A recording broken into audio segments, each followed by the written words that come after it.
Glenys और Kevin गॉस्टन अपने 2 बच्चों शार्लेट और एंड्रू के साथ डॉनकास्टर में रहते थे, जो यूके का एक बहुत प्रोमिनेंट शहर है। उनका एक हंसता खेलता परिवार था और वो अपनी लाइफ में काफ़ी खुश थे। लेकिन 14 सितंबर 2007 को उनके साथ कुछ ऐसा हुआ जिसने उनकी ज़िंदगी ही बदल दी। हमारी आज की कहानी एंड्रू गॉस्टन की है। एंड्रू 10 जुलाई 1993 को केविन और ग्लेनिस के घर पैदा हुआ था और वो उनका दूसरा बच्चा था। उसकी एक बड़ी बहन थी जिसका नाम शार्लेट है। वो बचपन से ही अपनी पढ़ाई में बहुत तेज था। वो कभी भी किसी रीज़न की वजह से स्कूल मिस नहीं करता था, तभी उसकी 100% अटेंडेंस थी स्कूल में। उसके टीचर्स के हिसाब से वो एक स्ट्रेट ए स्टूडेंट था और वो उसको एक प्राइज विनिंग मैथमेटिशियन भी मानते थे। वो फ्यूचर में कैम्ब्रिज यूनिवर्सिटी में जाने के लिए डेस्टिन्ड था। उसके टीचर्स के हिसाब से वो थोड़ा शांत था और उसकी मैच्योरिटी अपनी एज से काफ़ी ज़्यादा थी। वो ज़्यादातर अपने आप में ही खुश रहता था। वो कोई लोनर नहीं था, क्योंकि उसका एक स्मॉल ग्रुप था दोस्तों का जो उसकी तरह ही थे, पर वो उन दोस्तों से स्कूल के बाहर ज़्यादा बात नहीं करता था। देखने में एंड्रू अपनी एज से छोटा दिखता था और एक हाई पावर का मोटा चश्मा पहनता था। अब इस बात से मैं काफ़ी रिलेट कर सकती हूँ। और हाँ, एक और बात, उसको अपने लेफ्ट कान से सुनाई नहीं देता था। यूके की गवर्नमेंट ने उस टाइम एक प्रोग्राम निकाला था जिसका नाम था यंग गिफ्टेड एंड टैलेंटेड, जिसमें यूके के टॉप 5% बच्चों की पढ़ाई को और एनहांस करने के लिए कोर्सेज कराए जाते थे। एंड्रू भी उसी प्रोग्राम में एनरोल था और अपनी 2006 की गर्मियों की छुट्टियों में एंड्रू ने उसी प्रोग्राम के अंडर 2 हफ्ते का कोर्स अटेंड करा था लैनकास्टर यूनिवर्सिटी में। और वहाँ से वापस आने के बाद वो काफ़ी ज़्यादा एक्साइटेड था उन चीज़ों को लेके जो उसने वहाँ पर सीखी थी। एंड्रू की बहन शार्लेट उससे 2 साल बड़ी थी और वो उसको काफ़ी आइडलाइज करता था, जैसे वही गाने सुनना जो वो सुनती थी, या फिर चर्च जाना छोड़ देना, क्योंकि शार्लेट ने भी जाना छोड़ दिया था। एंड्रू के 12th बर्थडे पर उसके पेरेंट्स ने उसे एक फ़ोन गिफ्ट किया था और उसने वो कुछ टाइम बाद घुमा दिया था अपने पुराने फ़ोन्स की तरह। जब उसके पेरेंट्स ने फिर से उससे पूछा अगर उसे नया फ़ोन चाहिए, तो उसने मना करके उनसे ये बोला कि उसको एक्सबॉक्स चाहिए, क्योंकि उसको सिर्फ वीडियो गेम्स खेलना और मेटल गाने सुनने का शौक था। एंड्रू को लंदन जाना बहुत अच्छा लगता था, क्योंकि उसकी ग्रैंडमदर और कई रिलेटिव्स वहाँ रहते थे। वो काफ़ी बार अकेले लंदन जा चुका था और वहाँ के रास्तों से काफ़ी फेमिलियर था।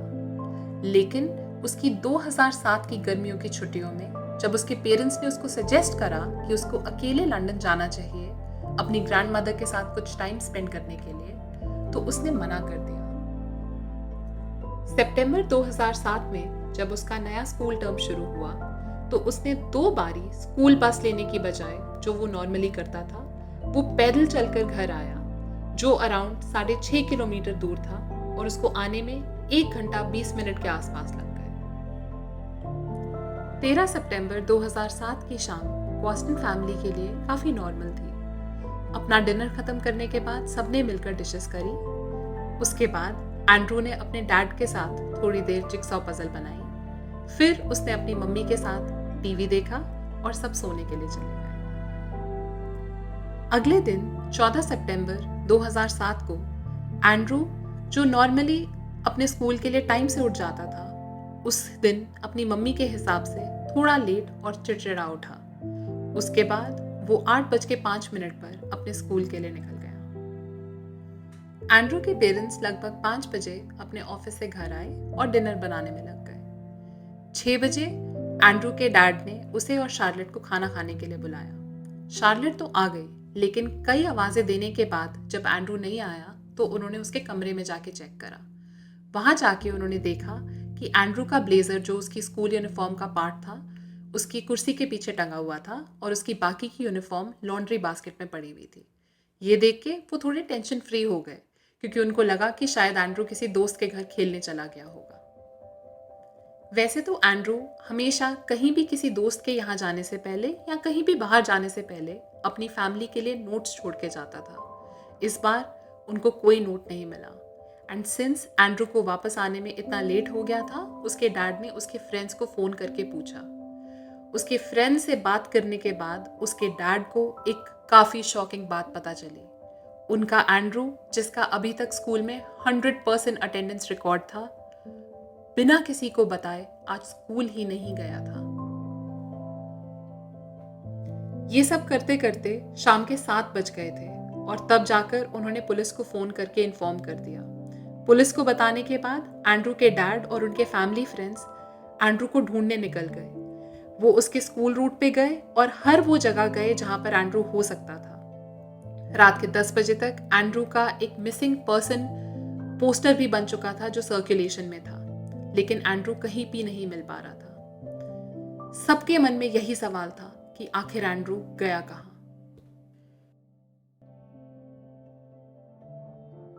रियलिटी में हुआ ये था कि 14 सितंबर 2007 को एंड्रू अपने घर से स्कूल जाने के लिए निकला और 8:05 पर उसको एक गॉस्टन फैमिली फ्रेंड ने अपने स्कूल के बस स्टॉप की तरफ जाते हुए देखा। लेकिन एंड्रू स्कूल बस लेने की जगह एक एटीएम मशीन के पास पहुंच गया जहां से उसने 200 पाउंड विड्रॉ करे। वैसे तो उसके अकाउंट में 214 पाउंड थे, लेकिन सिर्फ 20 पाउंड के मल्टीपल्स में पैसे विड्रॉ हो सकते थे, इसलिए उसने मैक्सिमम पैसे विड्रॉ करे जितने वो कर सकता था। फिर वो अपने नेबर के सीसीटीवी में घर वापसी आते दिखा। घर आके उसने अपना ब्लेजर अपनी चेयर के पीछे टांगा, बाकी की यूनिफॉर्म वॉशिंग मशीन में डाली और जैसे आपको याद होगा कि वो मेटल बैंड्स का बहुत बड़ा फैन है, उसने एक स्लिप नॉट बैंड की टी शर्ट पहनी ब्लैक जीन्स के साथ, अपना फेवरेट बैग उठाया जिसके ऊपर उसके फेवरेट मेटल बैंड के लोगोज लगे हुए थे। उसके साथ ही उसने अपनी कीज, अपना वॉलेट, पीएसपी अपने बैग में डाला। पीएसपी होता है प्ले स्टेशन पोर्टेबल, जो एक हैंड हेल्ड गेमिंग डिवाइस है। 8:30 बजे एंड्रू अपने घर से निकला और लिटिल मूर लेन जाता दिखा अपने नेबर के सीसीटीवी। उसके बाद एंड्रू डॉनकास्टर रेलवे स्टेशन गया जहां उसने लंदन की टिकट ली। 9:35 पे एंड्रू अकेला ट्रेन पे चढ़ता दिखा जो किंग्स क्रॉस स्टेशन जा रही थी। एंड्रू 11:20 पे किंग्स क्रॉस स्टेशन पहुंचा और वहां के सीसीटीवी पे वो मेन एंट्रेंस से बाहर जाता दिखा और ये थी एंड्रू की आखिरी कंफर्म्ड साइट। अब हम बात करेंगे पुलिस इन्वेस्टिगेशन की। पुलिस इन्वेस्टिगेशन के दौरान केविन ने पुलिस को बताया कि एंड्रू ना ही अपना पासपोर्ट, ना ही कोई और कपड़े और यहाँ तक कि अपना पीएसपी का चार्जर भी साथ लेके नहीं गया। एंड्रू ने अपने पुराने बर्थडेज पे 100 पाउंड के आसपास जमा करे थे जो एक एनवेलप में अभी तक उसके कमरे में पड़े हुए थे। पुलिस ने जब डॉनकास्टर के ट्रेन स्टेशन के उस टिकट सेलर से बात करी जिसने एंड्रू को टिकट बेची थी, तो सबसे वियर्ड बात सामने आई।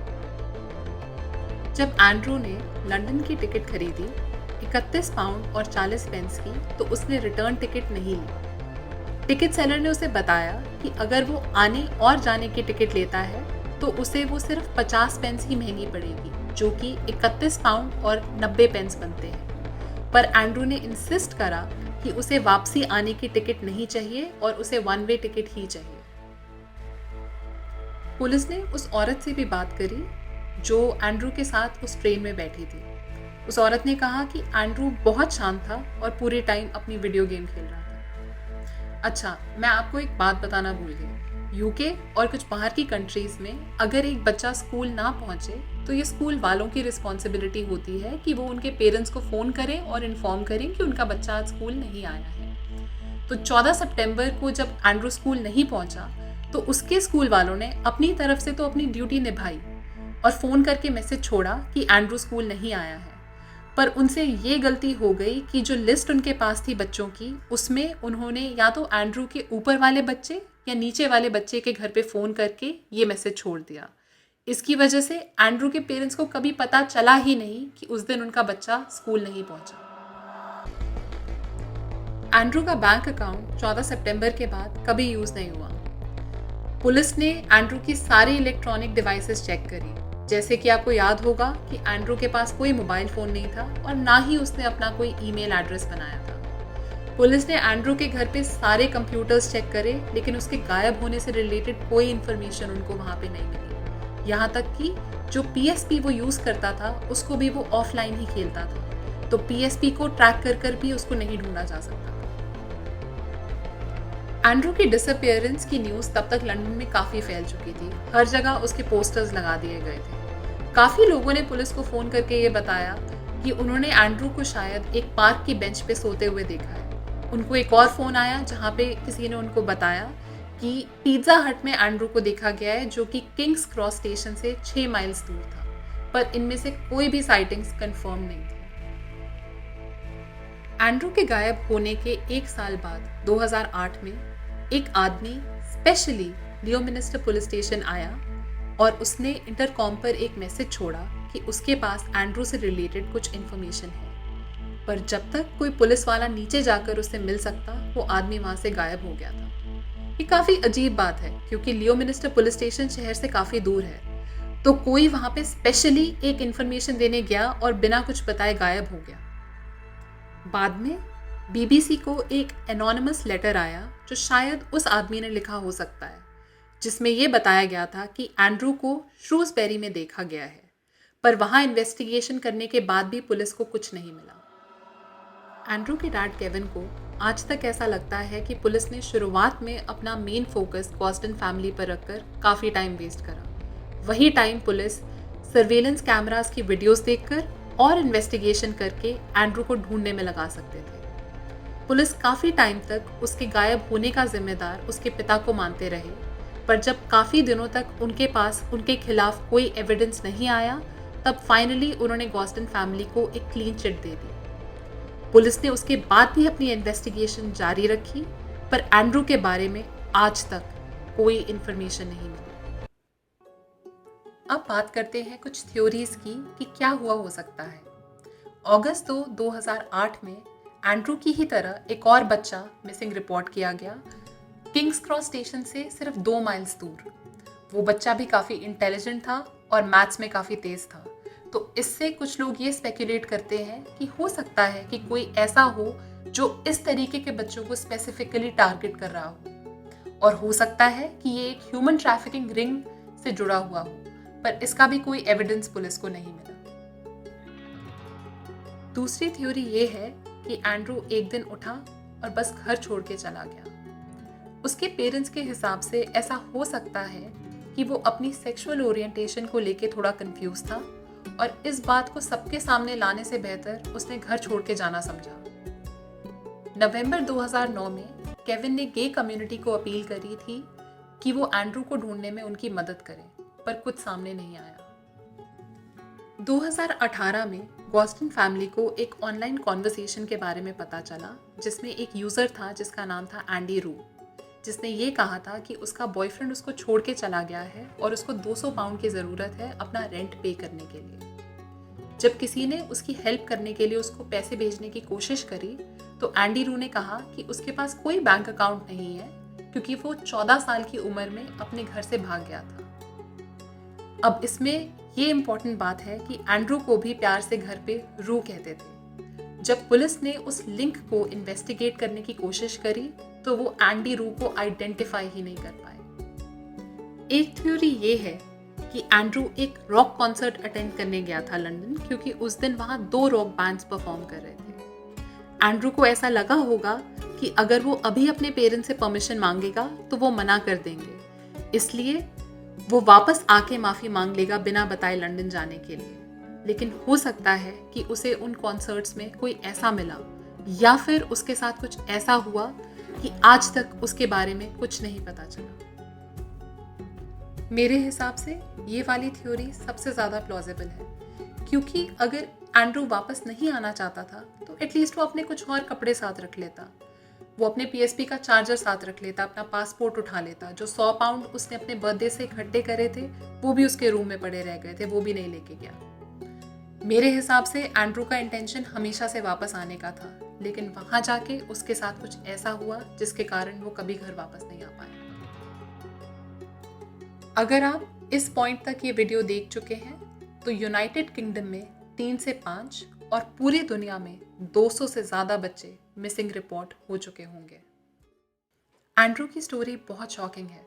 एक ऐसा बच्चा जो डेस्टिन्ड था एक बहुत अच्छे फ्यूचर के लिए, जो गलत कामों से काफ़ी दूर रहता था, एक दिन सो के उठा, अपने अकाउंट से 200 पाउंड विड्रॉ करे, लंदन की वन वे टिकट ली और फिर कभी नहीं दिखा। इसमें सबसे सैड बात यह है कि एंड्रू के गायब होने के 14 साल बाद भी एंड्रू के घर वालों ने अपने घर के लॉक्स आज तक चेंज नहीं कराए, क्योंकि एंड्रू जाने से पहले अपनी चाबियां साथ लेके गया था, इस उम्मीद में कि वो एक दिन घर वापस आएगा। हो सकता है एंड्रू आज भी जिंदा हो और खुश हो, और हम यही मानना चाहेंगे।